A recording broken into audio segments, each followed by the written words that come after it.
حضرت عمر رضی اللہ تعالی عنہ ایک بہت بڑے صحابی ہیں اور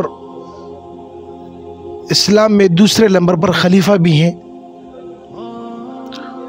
عمر رضی اللہ تعالی عنہ کو جب خلافت ملی تو عمر رضی اللہ تعالی عنہ نے آدھی سے زیادہ دنیا پر حکومت کی، اور رقبہ اتنا زیادہ تھا کہ عجم میں بھی ایران کے اطراف وغیرہ پر بھی حکومت کی۔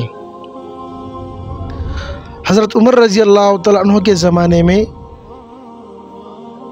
جب وہ خلیفہ تھے تو قحط سالی آ گئی، اور قحط سالی اتنی زیادہ بڑھ گئی تھی کہ وہاں کا نظام کافی خراب ہونے لگا، لوگ بھوک سے مرنے لگے۔ عمر رضی اللہ تعالی عنہ نے اس وقت مصر کے گورنر کو خط لکھا۔ مصر کا گورنر اس وقت ابو عبیدہ بن جراح رضی اللہ تعالی عنہ تھے۔ ان کو خط لکھا اور یہ درخواست کی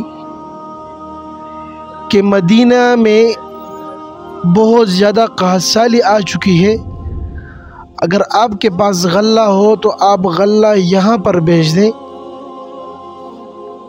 تو مصر کے گورنر نے خط کا جواب دیا اور اس میں کہا کہ اے عمر رضی اللہ تعالیٰ عنہ، آپ فکر نہ کریں، انشاءاللہ اتنا غلہ بھیجوں گا کہ اس کا ایک سر مدینہ منورہ میں ہوگا اور دوسرا مصر میں ہوگا، اتنی لمبی قطار ہوگی اور وہ سارا کا سارا غلہ ہوگا، آپ فکر نہ کریں۔